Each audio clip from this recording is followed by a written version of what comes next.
Hey guys, and welcome to another episode of Ireland Crimes and Mysteries. I want to thank you for joining me today, and if you're a returning listener, I want to say a big thank you for your continued support. If this is your first time listening to my podcast, welcome. It's great to have you on board. So without further ado, let's get started on today's story. Ireland Crimes and Mysteries is presented by Go Loud, Ireland's leading audio publisher and the home of Irish podcasts. Find new episodes on the podcast first on the Go Loud app and on your favourite podcast platform. Before we begin, a quick note to listeners. This episode covers the 2010 Ballycotton tragedy, a case involving the deaths of two children, aged 2 and 6. We will be discussing murder-suicide, mental illness and its impact on a family. This content is heavy and it may be distressing for some of you. So if you're not in a place to hear this right now, just feel free to skip this one, okay? If you are in Ireland and you do need support, the Samaritans are available 24/7 on 116-123.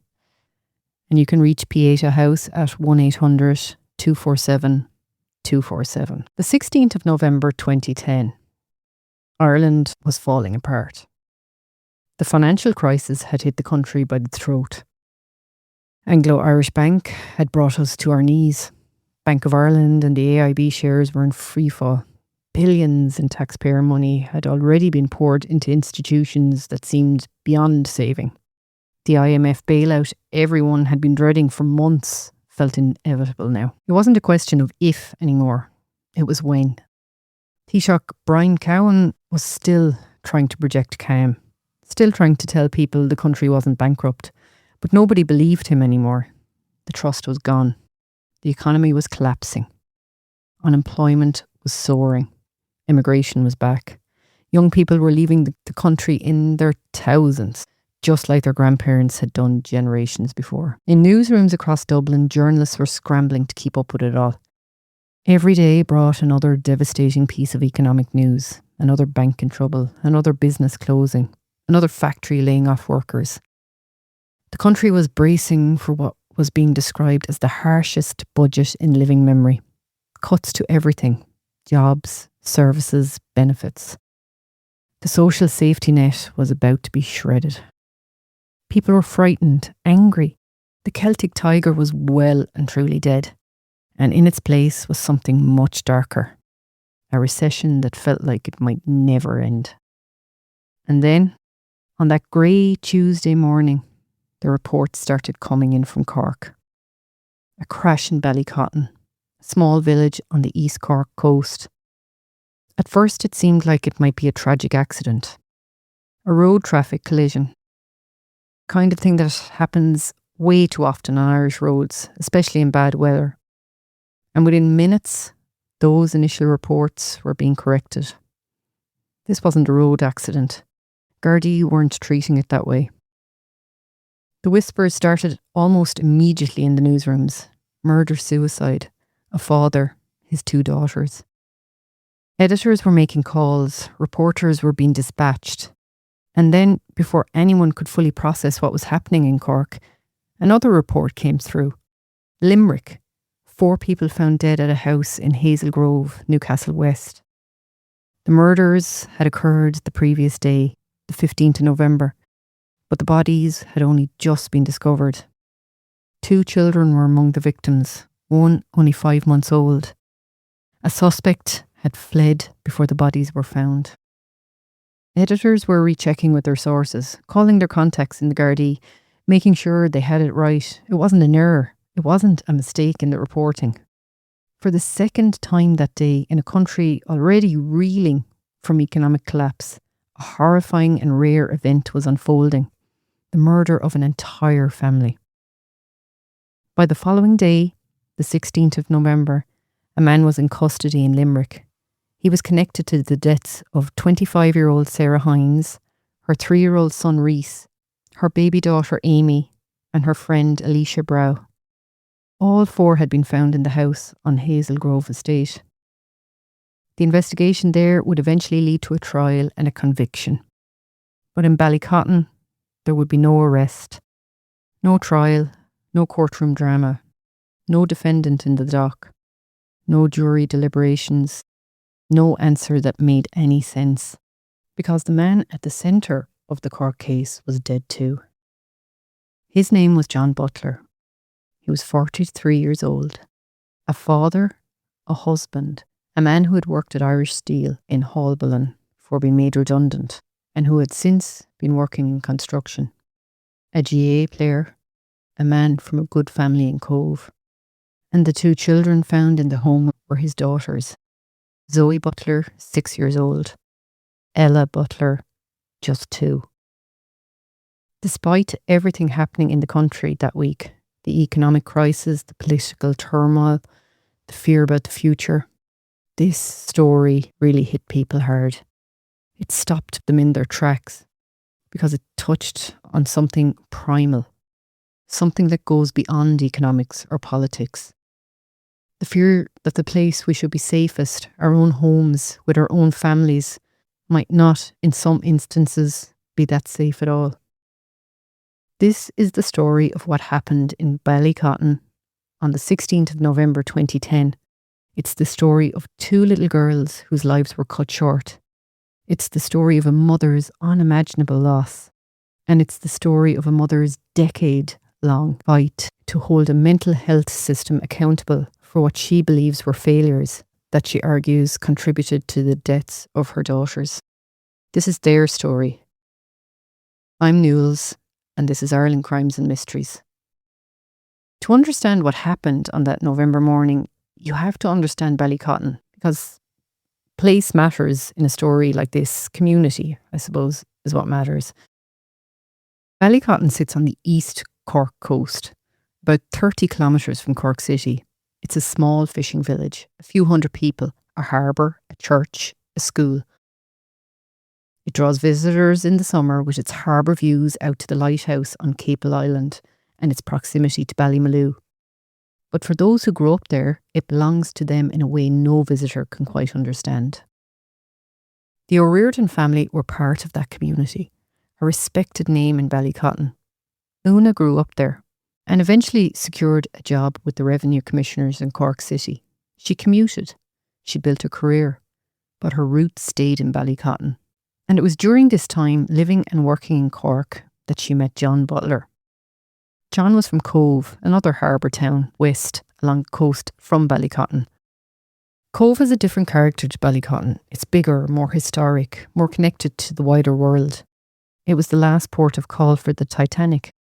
It was a major point of departure for Irish immigrants heading to America in the 19th and early 20th centuries.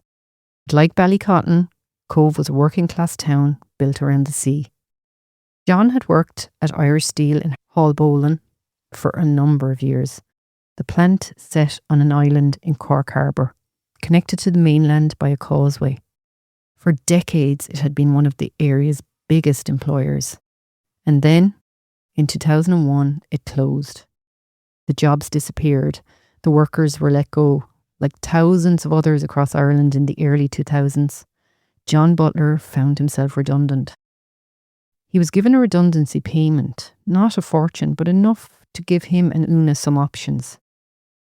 John came from a good family as well, a close-knit, supportive family.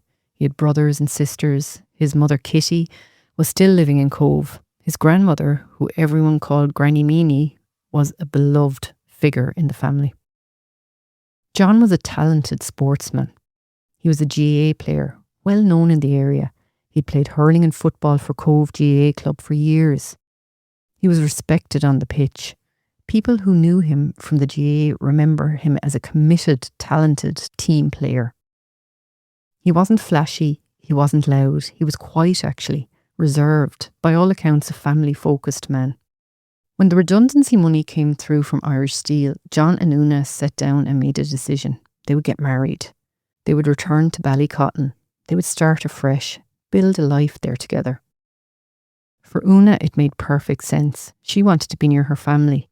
If she was going to keep working full-time, and they both knew they'd need her income, then having family nearby would be vital. Childcare, support, the kind of help you can only get from people who really care about you.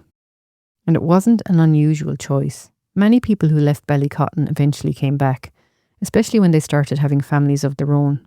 The pull of home was strong. To outsiders, Ballycotton might have seemed too small, too quiet, too isolated. A school, a few shops, a handful of pubs. But for those who grew up there, it was everything. It was safe. It was familiar. It was where your children could run around outside without you worrying. Where everyone looked out for each other. Where you knew your neighbours would help you if you needed it. The couple bought a plot of land at Ballybraher, just outside the village. The location was beautiful. The house they planned to build would overlook the cliffs and the harbour. On clear days, you could see for miles. On stormy days, you could watch the waves crash against the rocks below. John began building a bungalow. He did a lot of the work himself. It was something he was good at: building, construction, working with his hands. He added outhouses nearby, planning to turn them into workshops from where he could run a small business.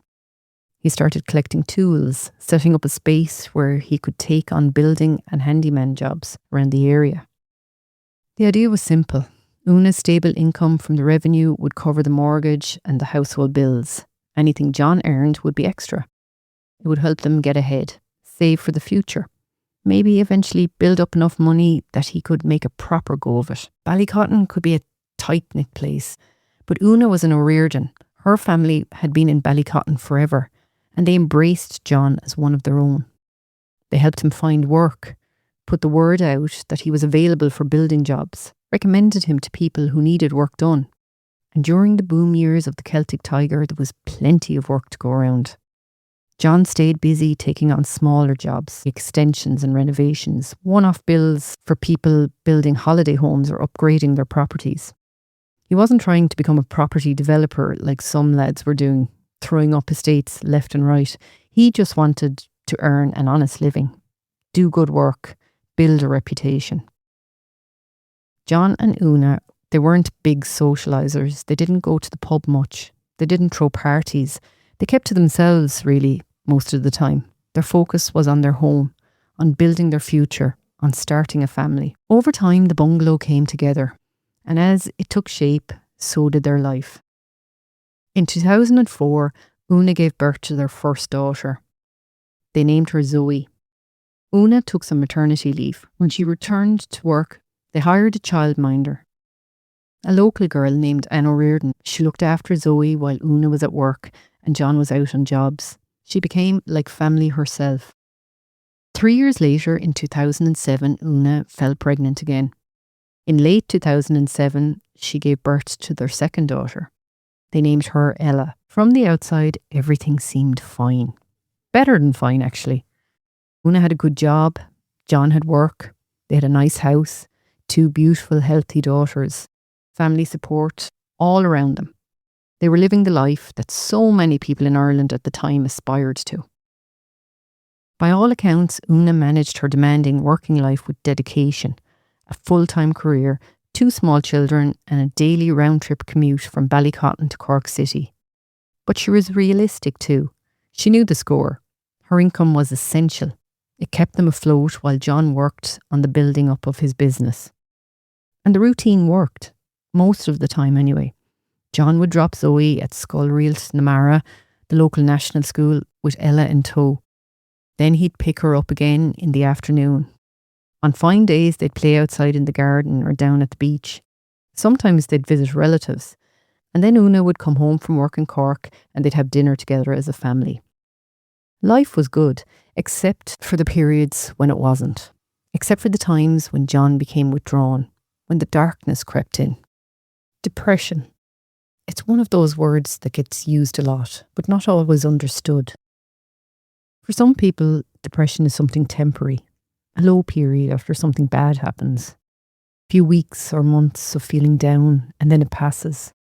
But for others, depression is different. It's chronic. It comes and goes in cycles. There are good periods and bad periods.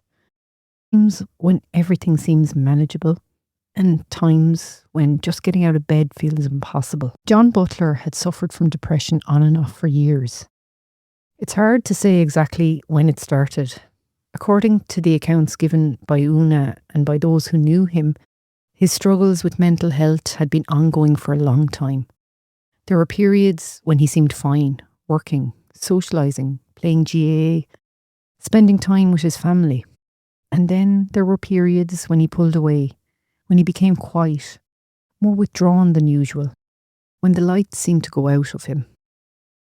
Living with someone with mental illness is extremely difficult. Una would say that herself years later when she started speaking publicly about what had happened. It's isolating. It's frightening. You don't know how to help. You don't know what to say or what to do. You feel helpless. And when you're also trying to raise 2 small children and hold down a full-time job and keep a household running, it can feel completely overwhelming. In 2009, something happened that Una later described as a major warning sign, a red flag that something was seriously wrong. John went missing. One day he just left the house without warning. No note, no explanation, no indication of where he'd gone or when he'd be back. Una was obviously terrified. She didn't know what to do. So she contacted the Gardaí and reported him missing. She called his family, she called his friends, but nobody had seen him. Nobody knew where he was. He did come back, but the fact that he'd gone at all, leaving without a word in the state that he was in at the time, was deeply alarming. According to Una's own account, given years later in media interviews, she tried after this incident to get John admitted to a psychiatric hospital. She was worried he might be feeling suicidal. She was scared of what might happen if he was left untreated. She pleaded with medical professionals to admit him, to get him the help he clearly needed, to do something, anything, to make sure he was safe. But she was told it wasn't that simple. John would have to admit himself. It was his choice. Unless he was an immediate danger to himself or others, there wasn't much they could do. Patient autonomy, patient rights. He had to consent to treatment. And John apparently didn't want to be admitted. So Una did what she thought was best. She trusted the system. She left it to the medical professionals. She believed they knew what they were doing. She believed they would keep him safe. In November 2009, John began receiving treatment for depression through the mental health services. He was under their care, seeing doctors and receiving whatever treatment that was considered appropriate. He remained under the care of mental health services for 9 months, from November 2009 until August 2010. And then in August 2010, he was discharged. That was 3 months before the tragedy. John Butler was discharged from the mental health services. Una had no say in that decision. She wasn't consulted about his treatment. She wasn't involved in the discussions about his progress. She wasn't asked how things were at home. She wasn't told he was being discharged. Patient confidentiality meant that the medical team treating John were relying solely on what he told them. And if John told them he was fine, if he told them things were improving, if he told them he didn't need help anymore, then that's what they had to go on. They couldn't call Una and ask her. They couldn't involve her in the treatment plan. They couldn't get her perspective on how he was doing at home, how he was coping with family life, whether she noticed any warning signs. Because that would be a breach of confidentiality. Years later, Una would speak publicly about this. She would say over and over again in interview after interview that she should have been involved. That if the medical professionals treating John had heard from her, they would have had a completely different picture of what was happening. She would say that medical professionals were treating John in isolation, as if he lived alone, as if he didn't have a wife and 2 small children depending on him, as if the environment he was living in didn't matter. In her own words, she would say that no consideration was given to the welfare of her children, that, as she put it, they were completely disregarded in the treatment process. But at the time, she didn't know what else to do. She was, as she later described it, living in a vacuum. She put her trust in the medical system. She believed they would keep him safe. She believed they would tell her if there was a problem. She believed they would warn her if her children were at risk. They didn't. And to be fair to John, he remained a hands-on father during this time. He cared for Zoe and Ella while Una was at work. He took his responsibilities seriously. Every morning he'd get the girls ready, he'd drop Zoe to school, he'd keep Ella with him during the day. He'd pick Zoe up in the afternoon, he'd feed them, play with them, read to them. According to Una's later statements, John never harmed the girls during this time.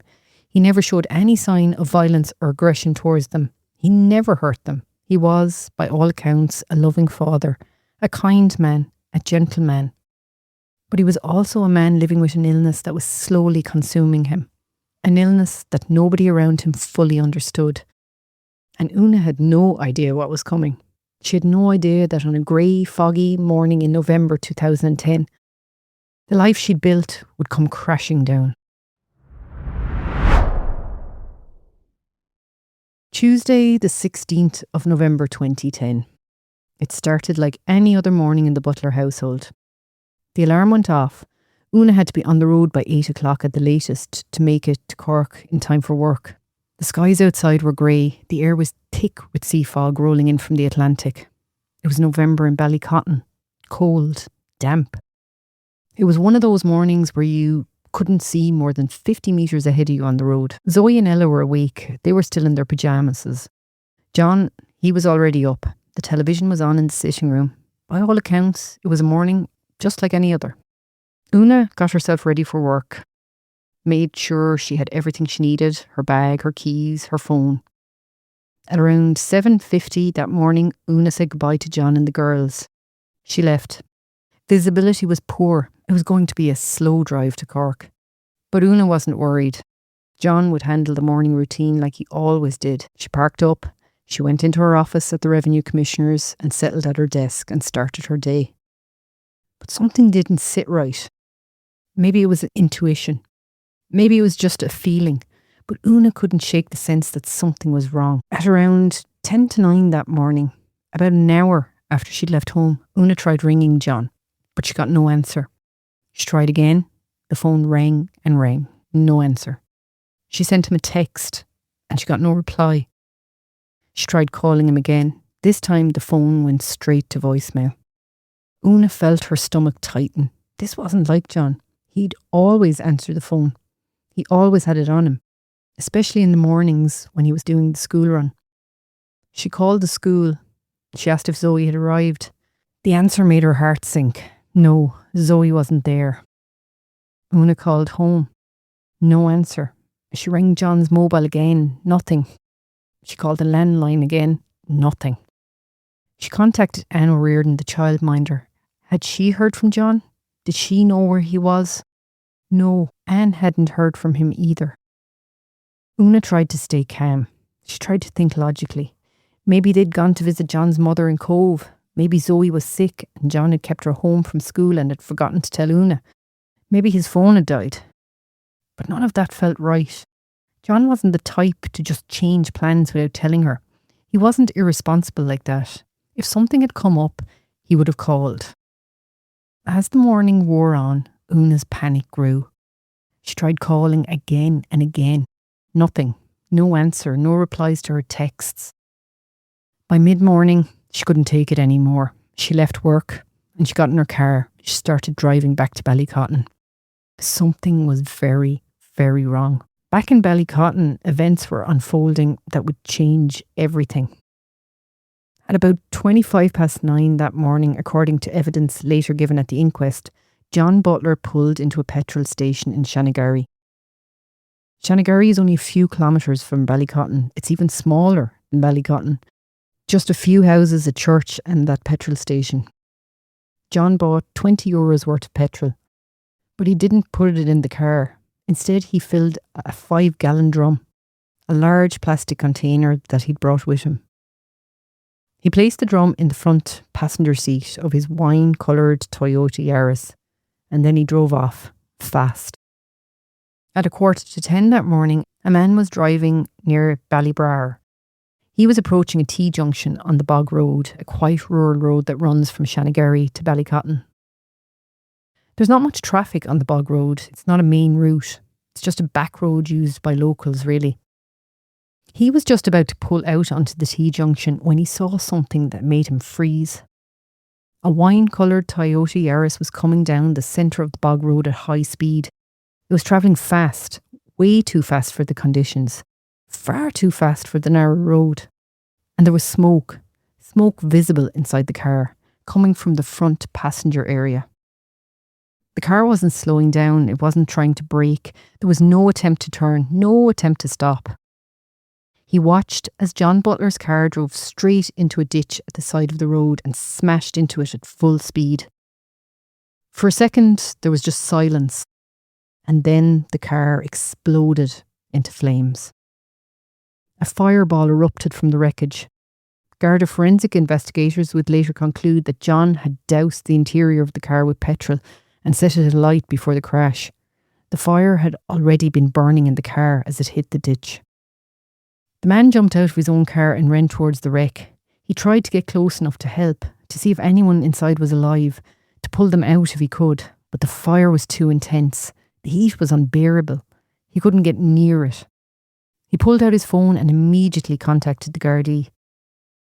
A short time later, emergency services were on the scene. The fire brigade, ambulances, Gardaí, they closed off the bog road. But there was nothing they could do for the man inside the car. The fire had consumed everything. John Butler was declared dead at the scene. Word spread fast through Ballycotton. There'd been a horrific car crash on the bog road. The car had gone up in flames and someone was dead. In a village as small as Ballycotton, news travels fast. And within another hour, people started putting two and two together. The car belonged to John Butler. John Butler from Ballybrar, Una O'Riordan's husband. And John was supposed to have dropped his daughter Zoe at school that morning. But Zoe hadn't shown up at school. Where was Zoe? Where was Ella? 4 women went to the Butler home to check on the girls. Ann O'Riordan, the childminder who had looked after Zoe and Ella for years, was one of them. She was joined by 2 of Una's sisters, Teresa O'Riordan and Breed O'Shea. Una's sister-in-law, Brenda O'Riordan, came as well. These were women who knew the family well, who loved those girls like they were their own, who had spent countless hours at that house, playing with Zoe and Ella, helping Una with childcare. When they arrived at the bungalow, they knocked on the door, but there was no answer. They knocked again, louder this time. They called out, nothing. The house was quiet, eerily quiet.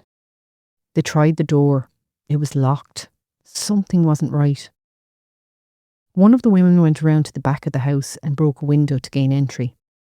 The scene inside was heartbreaking. Heartbreaking in its ordinariness. The heating was on. The house was warm. The television was playing in the sitting room. The cartoon that Zoe and Ella had been watching that morning was still on the screen. In the kitchen there were signs that breakfast had been started. 2 small school bags set ready by the front door. Zoe's bag, packed and ready for school. Ella's little backpack beside it. Shoes lined up neatly in the hall. Everything looked normal, like the family had just stepped out for a minute and would be back any second. Except they wouldn't be. Ann O'Riordan walked into the sitting room, and that's when she found them. Ella was lying on the floor, still in her pyjamas. Her little body was motionless. Zoe was curled up on the couch, also still in her pyjamas, also motionless. For a second, Anne must have hoped that they were just asleep, that maybe they'd fallen asleep in front of the TV and John had left them there while he went out. But they weren't sleeping. They were dead. I started screaming, Anne would later tell the inquest at Cork Coroner's Court. They were dead. It was terrible. The other women came running. They saw what Anne had seen. They called 999 immediately. Gardaí arrived. A doctor was called. A priest was called. The doctor confirmed what everyone already knew. Ella and Zoe were gone. The house was sealed off immediately. It was now a crime scene. Una was still driving home from Cork. She'd left work because she just couldn't shake off that feeling that something was wrong. She'd reached Ballymaloe, only a few kilometres from home, when she was stopped by a Garda. A uniformed Garda approached her car. He asked her to pull over. He told her that her husband had possibly been killed in a car crash, but he said he had no information on her daughters. Una's mind was racing. A car crash? John was dead. But where were the girls? Were they in the car with him? Were they hurt? Were they in hospital? Before the Garda could say anything else, another car pulled up. It was Una's brother Tig and his wife Brenda. They got out of the car and they walked towards Una. And Tig told her the truth. He's after killing the girls. Una couldn't believe it, she would later say at the inquest.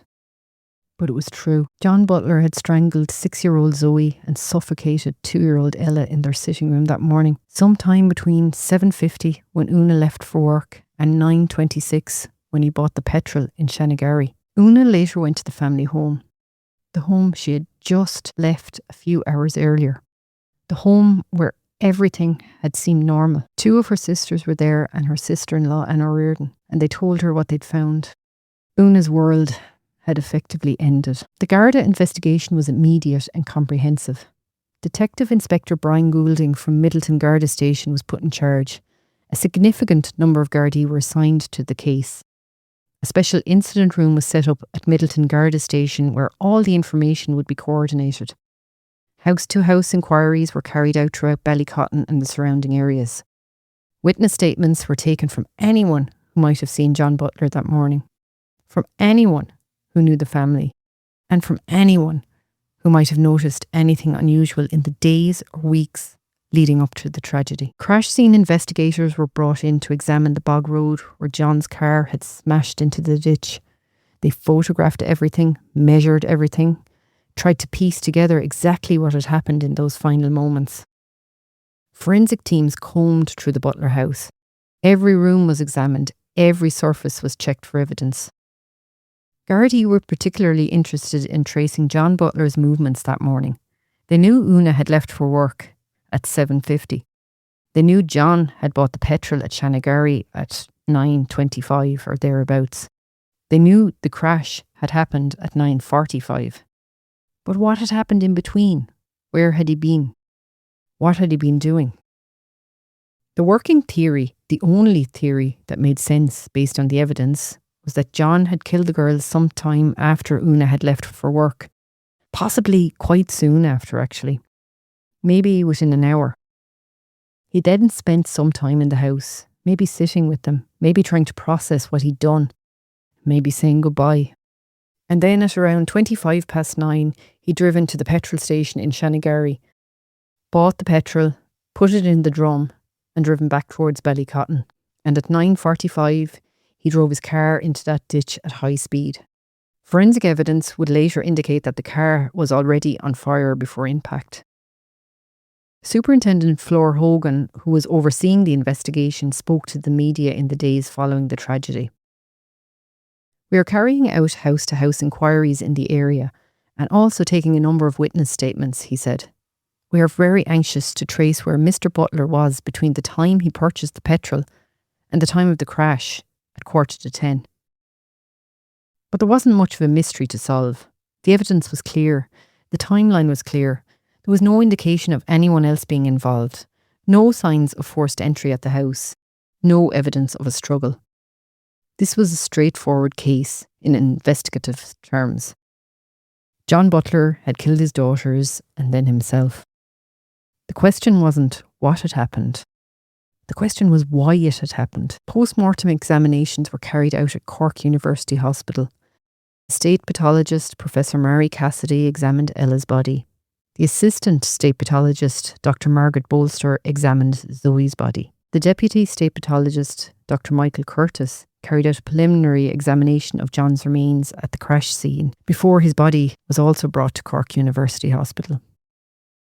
The findings confirmed what the Gardaí already suspected. Professor Cassidy found that Ella had died from asphyxia due to suffocation or smothering. She would have lost consciousness quickly, Professor Cassidy said, within a minute or two. Dr. Bolster found that Zoe had died from asphyxia due to manual strangulation. The verdict was manual strangulation by a known person. She too would have lost consciousness quickly. Both girls had been killed in the sitting room of their home. Both had still been wearing their pyjamas. Neither had shown any signs of defensive wounds or struggle. John Butler's body was so badly burned that a full post-mortem was difficult. But the cause of death was clear. He died from inhaling smoke and toxic fire gases, and from the extensive burns he'd suffered when the petrol ignited. Dr. Curtis confirmed that there was no evidence John had been dead before the fire started. He'd been alive when the car crashed, alive when the flames erupted. His death was self-inflicted. Detective Inspector Brian Goulding told the media that Gardaí had investigated the matter fully. It is clear that John Butler is responsible for taking his own life and the lives of his 2 daughters at Ballybrahirk, Ballycotton, he said. We can only speculate as to why. And that was the truth. Nobody would ever really know why. There was no note, no explanation, no final message. John Butler had taken that knowledge with him to the grave. 8 months later, in July of 2011, an inquest was held at the Cork Coroner's Court into the deaths of John Butler and his daughters Zoe and Ella. Inquests in Ireland are not criminal trials. They're not about establishing guilt or innocence. They're about establishing the facts of what happened and determining the cause of death. The coroner for South Cork, Frank O'Connell, presided over the inquest. Una Butler attended. She sat in the courtroom and listened as witness after witness gave evidence about what had happened that day. Anna Reardon gave evidence about discovering the girls' bodies in the sitting room. The man at the crossroads gave evidence about witnessing the crash on the bog road. The petrol station attendant from Shanagarry gave evidence about John buying €20 worth of petrol that morning. The pathologists gave their evidence about the causes of death.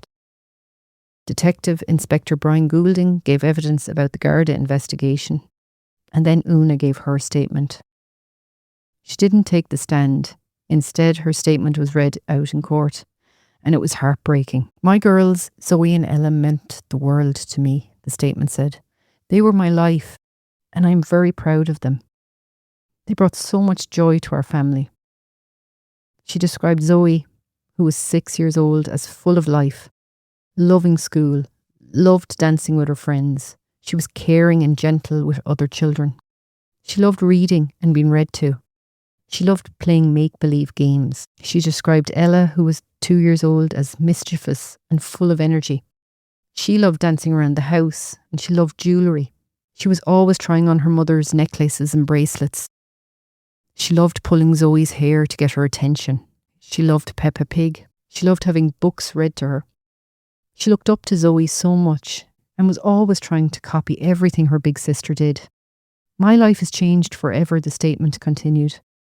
I miss them so much. I hope that nobody will ever have to go through what I am going through. Una's statement then turned to that terrible morning. On the 16th of November last, I left my home for work as I normally did. I left Zoe and Ella in the care of their father, John. For reasons that I will never understand, John took the lives of our precious daughters, Zoe and Ella. At this time of unspeakable anguish in my life, it is very difficult for me to make sense of the events that occurred. There will always be pieces of the jigsaw missing. She spoke about John's mental health struggles. John, who suffered from depression on and off over the years, was under the care of the mental health services from November 2009 until he was discharged from their care in August 2010, some 3 months before this tragedy happened. It never would have occurred to me that John was capable of acting out in the manner in which he did. Living with someone with mental illness is extremely difficult. Whereas issues such as patient confidentiality are important, I feel spouses and partners should be involved with their treatment and that the first concern should be the welfare of children. I never imagined, nor was I ever alerted, that such a horrendous event could have happened. My 2 beautiful daughters have had their lives cut short as a direct result of John's mental illness. Una thanked everyone who had supported her. I have been supported and helped greatly by my family, friends, work colleagues and the Gardaí. It was a shocking event for everyone and I thank them for their support, which has enabled me to continue. And then she spoke about what she'd lost. It is so sad that my beautiful girls have been taken from me. John was a good person and he loved Zoe and Ella. But I am now only left with the memories of our beautiful daughters, Zoe and Ella, who loved life and brought so much joy. After all the evidence had been heard, the jury retired to consider their verdict. They returned with 3 separate verdicts. John Butler died from inhaling smoke and fire gases and extensive burns. His death was self-inflicted. Zoe Butler died due to manual strangulation by a known person. Ella Butler died due to smothering by a known person. The phrase, by a known person is the legal language used when the perpetrator is identified but is also deceased and therefore cannot be prosecuted. Everyone in the courtroom knew who that known person was. Coroner Frank O'Connell addressed Una directly.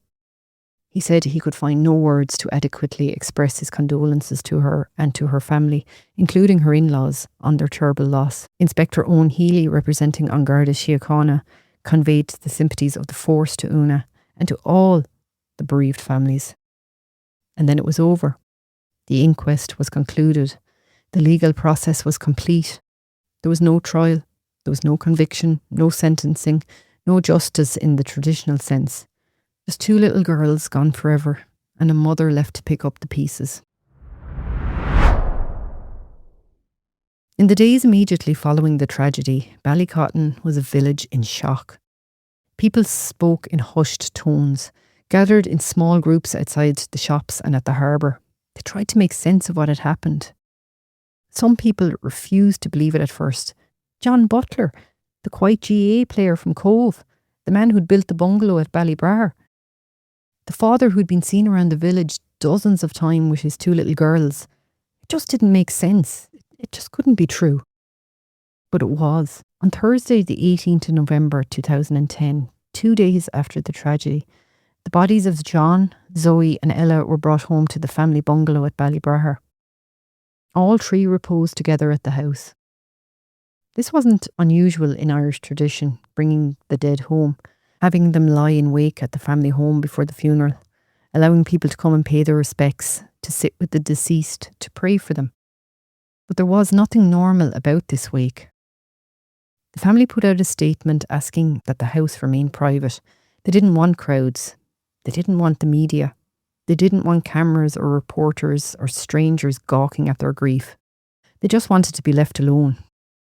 Una Butler, her family and John's family released a joint statement through Una's solicitor. It is with great sadness that Una Butler and the family of the late John Butler have brought home the bodies of John, Zoe and Ella to the family home at Ballycotton, County Cork. John, Zoe and Ella will repose together at the family home. The family have requested that the family home would remain private. The statement ended with the simplest request. They thank everyone for their support and prayers and ask for privacy at this time. The village respected that request. People stayed away. They prayed in their own homes, they lit candles in the church, but they didn't intrude on the family's grief. On Friday the 19th of November, a special mass was held for Zoe and Ella. It took place at 2:30 in the afternoon at the Church of the Star of the Sea in Ballycotton. The same church where Una had gone to mass as a child, where she'd prayed every Sunday with her family. The mass was called a Mass of the Angels. That's the traditional name in Irish Catholic practice for a funeral mass for children. The church was packed. Every pew was full. People stood at the back, spilled out into the churchyard. The whole village had turned out. The people from neighbouring villages too. 2 tiny white coffins were carried into the church. Zoe's coffin, Ella's coffin. So small. Too small. The mass was private. The media had been asked to keep their distance, and they did. There were no cameras inside the church, no recording of the ceremony. The family had requested that, and the request was honoured. Pupils from Zoe's school formed a guard of honour as the hearse left the church after the mass. Small children, Zoe's classmates and friends, standing in their school uniforms in the cold November air, watching as their friend was carried past them for the last time. Funeral procession made its way to St. Coleman's Cemetery in Cloyne, a few kilometres away. And there, in that quiet cemetery, Zoe and Ella were laid to rest side by side. 2 little girls who'd spent their whole lives together, who'd shared a home, shared toys, shared a family, who'd laughed together and played together, and probably fought together the way sisters do. Now they'd share a grave together. There was no attempt to turn the funeral into a spectacle. It was solemn, quiet, private, but no parent should ever have to face a day like that. The following day, Saturday the 20th of November 2010, another funeral took place. This one was in Cove, at St. Coleman's Cathedral, John Butler's home church. The atmosphere at this funeral was very different. Father John McCarthy was the chief celebrant. He was joined by several other priests, including the curate from Ballycotton. The cathedral was full, but the mood was complicated. Grief, yes, but also confusion, anger, sadness, and disbelief. Father McCarthy addressed the congregation with sensitivity. He acknowledged that there were many unanswered and unanswerable questions surrounding what had happened. He spoke about the importance of remembering the good times, the happy memories. It is a time for remembering the good times, he said. John, the committed family man, his love for Una, and his doting on his beautiful girls, Ella and Zoe, his playing with them and reading them stories. He spoke about John's life, his hard work, his strength and energy, his talents on the GA field, his hurling, his football. He spoke about family Sundays at Belveley in Cove, where John's family would gather, after John running errands for his beloved Granny Meanie. This is the John the Butler family will remember, Father McCarthy said. The offertory gifts carried to the altar during the Mass included family photographs, a hurley and a sliotar, symbols of John's love of hurling, and a photograph of a young John Butler receiving a medal from the late Cork hurler Christy Ring, a legendary figure in Irish sport. Chief mourners included Una Butler. Yes, Una attended John's funeral. She sat with his family, with his mother Kitty, his grandmother Granny Meanie, his brothers and sisters. Una's family were also in attendance. They participated in the readings during the Mass. It can't have been easy for Una to be there, to sit through a funeral Mass for the man who'd killed her daughters. But she went, whether out of love for the man he'd once been, or respect for his family, or simply because it was the right thing to do. She went. John's sister Catherine stood to speak at the end of the Mass. She thanked the O'Riordan family for their support, particularly over the last week. She expressed gratitude to the HSC, to the clergy, to Cove GA, who had provided a guard of honour outside the cathedral, to the hundreds of people who had offered their condolences to the family.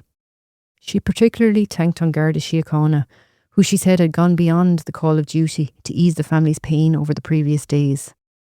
And then she ended her speech with the words that brought many of the congregation to tears. "We love you, John," she said, her voice breaking, "and you and your angels will forever be in our hearts." The congregation erupted in applause, a spontaneous outpouring of sympathy and support for a grieving family. Following the Mass, John Butler's coffin, draped in the Cove GA flag, was carried from St. Colman's Cathedral. But John wouldn't be buried. His family had decided he would be cremated privately, away from the public eye. Nationally, the Ballycotton tragedy was front page news. The newspapers ran with it for days. The Irish Times, the Irish Examiner, the Irish Independent, the Evening Echo, all of them covered the story extensively. Television news programmes led with it, RTE News, TV3, News Talk. But within a week, the coverage had shifted. The story had begun to fade from the headlines. But in Ballycotton, the grief didn't fade with the news cycle. The village was forever changed. The tragedy hung over the community like a shadow. People went about their lives. They had to. But there was a darkness there now. A knowledge that even in a place as small and as tight-knit as Ballycotton, terrible things can happen. Una Butler returned to the village, returned to the house at Ballybraher, the house where her daughters had been killed. Some people might have sold the house immediately, moved away, started over somewhere new, somewhere without the memories. But Una stayed. Maybe because Ballycotton was her home. Maybe because her family were there. Maybe because leaving felt like abandoning Zoe and Ella. Whatever the reason, she stayed. And then she did something extraordinary. She decided to turn her grief into action. In the months after the funeral, Una received a report from the HSC about John's treatment in the mental health services. It was 2 pages long. Una felt that 2 pages about the mental health care that a man had received in the months before he killed his 2 daughters and himself, in her view, it was wholly inadequate. Una wasn't going to accept that. She started making calls, writing letters, demanding a proper investigation into John's treatment, demanding answers about why she hadn't been involved, demanding changes to the system so that other families wouldn't go through what she'd gone through. She also began calling for changes to the Mental Health Act 2001. Specifically, she wanted the Act to be amended to include spouses or partners in the treatment of family members suffering with mental health problems, especially, she emphasised, when there were children involved in the household. I should have been involved, she said in interview after interview. If I had been involved in John's treatment, the medical professionals would have had a greater insight into his behaviours at home. In 2013, more than 2 years after the tragedy, Una's campaigning started to get results. According to contemporaneous reporting, the Mental Health Commission announced that it would call for a comprehensive re-examination of the way the HSE had dealt with John Butler's case. The announcement followed a meeting between Una and both the Inspector of Mental Health Services and the Chief Executive of the Mental Health Commission. The Mental Health Commission stated that the review would be carried out with Una's involvement. She would have a say this time. She would be heard. This was progress. But Una didn't stop there. She turned to the media. She gave interviews to newspapers, to radio programmes, to television shows. She spoke publicly about what had happened to her family, relived her nightmare again and again in the hope that it might save other children. In April 2017, nearly 7 years after the tragedy, Una spoke at a symposium on media coverage of mental health stories. The symposium was organised by the journalism department at the University of Limerick. She used the platform to call for accurate and sensitive reporting of murder-suicide cases. I can understand that people just cannot comprehend or don't want to read about it, she told the audience. And that is why it is so important that when murder-suicide cases are being reported on, it should be reported on accurately and in a sensitive manner. No sensationalising, no glamorising of the events. The media have and are in a powerful position on how they report anything in general. But in particular, with murder-suicide, accurate reporting is essential. She also cited statistics that were shocking. Speaking in 2017, she said that since 2000, there had been 27 cases of murder-suicide in Ireland, resulting in the deaths of 32 children. 32 children dead at the hands of their own parents. Una argued that the media had an important role to play in raising awareness about this issue. She said that because she had spoken out in the media, an investigation into John's treatment had happened. Awareness had been raised. But she also had criticism for some media practices. She said she believed that reporting on funerals was sensationalising a tragedy and glamorising who was at the funeral. This is my personal opinion, she said. I don't think a funeral is any place for the media to be. She added that when families ask for privacy, it should be respected. And she praised the Irish media for respecting her family's request for privacy at Zoe and Ella's funeral. Una continued her campaigning into the next decade. In January 2020, nearly 10 years after the tragedy, she gave another interview, this time to Ireland AM on Virgin Media Television. She spoke about the day in 2009 when John had gone missing.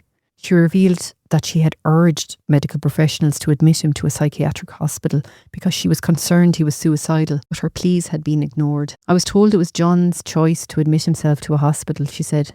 In my case, I believe my family's tragedy could have been prevented had I been involved. In April 2022, almost 11 years after losing Zoe and Ella, Una was still campaigning, still fighting, still trying to change the system. In an interview on Today with Claire Byrne on RTE Radio 1, she said she was tired of banging on doors trying to get change implemented in relation to mental health services, but she hadn't given up. Why is the mind treated differently to the body? It is the stigma. People are ashamed. It shouldn't be like that. I had 2 small children. I left everything up to the medical professionals and let them treat him. I believe the health professionals solely relied on what my husband told them. I would have given them a different insight into his behaviours at home. No consideration is given to the environmental surroundings of a person that suffers from their mental health. Where was the welfare of my children? I do believe that if the person suffering allows another person to go to these meetings with them, that is great. But also the person living with the person suffering is educated on how best to support the patient. I believe children are disregarded in these situations.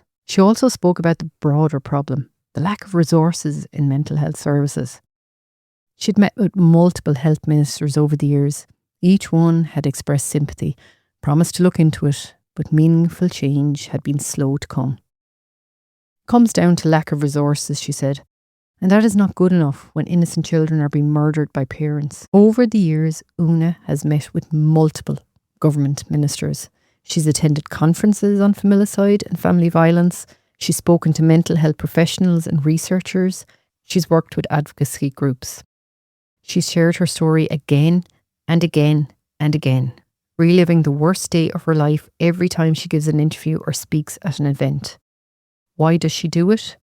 Because she believes, genuinely believes, that change is possible. That if enough people understand what happened to her family, if enough pressure is put on the system, then maybe other families won't have to go through what she's been through. Reform of the Mental Health Act 2001 has been a long time coming. The Mental Health Bill 2024, which would replace the existing act entirely, was published in July of 2024, but progress stalled when a general election was called that November. It passed all stages in the Dáil in July of 2025 and in January 2026 cleared committee stage in the Senate after more than 400 amendments. As of recording, it is scheduled for the report stage, the final stage, before it can be signed into law. For Una, who has spent nearly 16 years fighting for this change, it is progress. But it is not yet done. I'm sure she continues to wait and watch, to hope that the bill she has pushed for across 4 government terms will finally cross the line. And that when it does, Zoe and Ella's names will have meant something. This wasn't just a car crash. It wasn't just a line in a newspaper. It wasn't just another statistic in the data on murder-suicides. It was the loss of 2 bright, beautiful little girls, sisters, daughters, nieces, granddaughters, cousins, friends. Loved deeply, mourned endlessly. Zoe and Ella Butler, gone but never forgotten. As I said at the top of the podcast, if you or someone you know is struggling with your mental health or they're struggling with their mental health, please reach out for help. You can contact the Samaritans 24 hours a day, 7 days a week by calling 116 123. That's 116 123. You can also contact Pieta House at 1-800 247 247. If you're concerned about the welfare of children in a household, speak to a trusted professional. Don't assume everything is okay just because the person seems fine on the surface. Una Butler has spent nearly 16 years trying to make sure that what happened to her never happens to another family again. The least we can do is listen and learn and demand better from the systems that are supposed to protect our most vulnerable. Thank you for listening to Ireland Crimes and Mysteries. Take care of yourselves and take care of each other. So guys, that's it for today's episode of the Ireland Crimes and Mysteries podcast. Again, thanks for your listenership, and don't forget to subscribe to the show and hit that auto download so you never miss an episode.